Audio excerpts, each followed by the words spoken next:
दुनिया भर में वबा की वजह से दहशत है। पूरी दुनिया इस वबा से झंझोड़ चुकी है। चीन के शहर वुहान से निकलने वाली ये महामारी आज पूरी दुनिया को अपनी लपेट में लेकर तकरीबन 70,000 से ज्यादा लोगों की जान ले चुकी है। लेकिन जापान ने इसी बीच एक बड़ा फैसला लिया है। जापान का ये मानना है कि चाइना को जरा मलाल है ही नहीं, उसकी वजह से ये तमाम तर मुमालिक के अंदर तबाही मच गई। जापान ने चीन पर इल्जाम लगाया है कि वो इस तबाही के मनाजर देखकर फायदा और पैसे बटोरने में लगा हुआ है, अपने घटिया सामान बेचकर पूरी दुनिया को तबाह भी कर रहा है। नाजरीन, आपको बता दें कि चाइना के अंदर तमाम की तमाम फैक्ट्रियां और कारोबार चल पड़े हैं, लेकिन चाइना से बहुत सारे मुमालिक अपना कारोबार बंद करना चाहते हैं, जिसकी शुरुआत सबसे पहले जापान ने की है। जापानी कंपनियां चीन से शिफ्ट करने की तैयारियां हो रही हैं। जापानी कंपनियों को चीन से निकालने के लिए जापान की हुकूमत खुद मदद करेगी ताकि इन कंपनियों को घाटा न सहना पड़े। इसके लिए जापानी हुकूमत ने $16 मिलियन का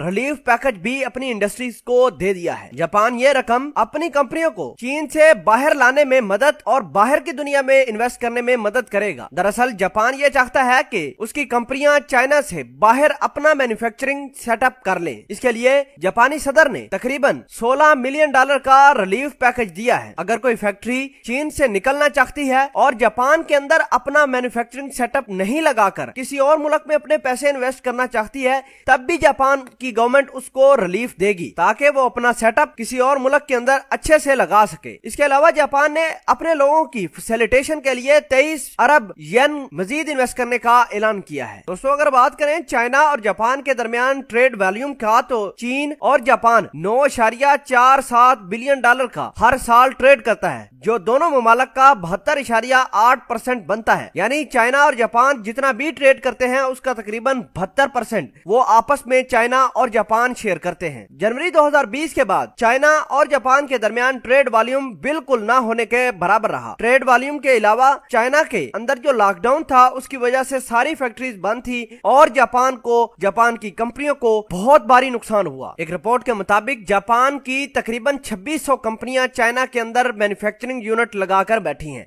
उसमें तकरीबन 90% फैक्ट्रीज ने यह कहा है कि हम चाइना छोड़कर अपना कारोबार बाहर सेट करना चाहते हैं, क्योंकि चाइना के अंदर इन कंपनियों के लिए काम करना अब नामुमकिन सा लगता है। नाज़रीन, ये खबर भारत के बाजार के लिए काफी अच्छी साबित हो सकती है। लोग भारत की तरफ देख रहे हैं और जापानी सदर ने इस बात का इंदिया दिया है कि अगर वो भारत में जाकर अपना सेटअप लगाते हैं तो काफी हैवी ऑफर आपको मोदी सरकार देगी। तो नाज़रीन, पूरी दुनिया की नजरें आजकल भारत के ऊपर जम गई हैं और भारत की गवर्नमेंट भी इन कंपनियों को चाइना में नहीं देखना चाहती। बहुत ज्यादा पैसे ऑफर करके, मुख्तलिफ ट्रेड एमनेस्टीज ऑफर करके इन कंपनीज को अपनी तरफ खींच रही है। इसमें चाइना का नुकसान भी है और भारत का फायदा। चाइना एक और महामारी के लिए अब तैयार हो जाए, वो होगा चाइना और जापान के दरमियान ट्रेड वार, और ये ट्रेड वार चाइना के लिए काफी भयानक साबित हो सकता है।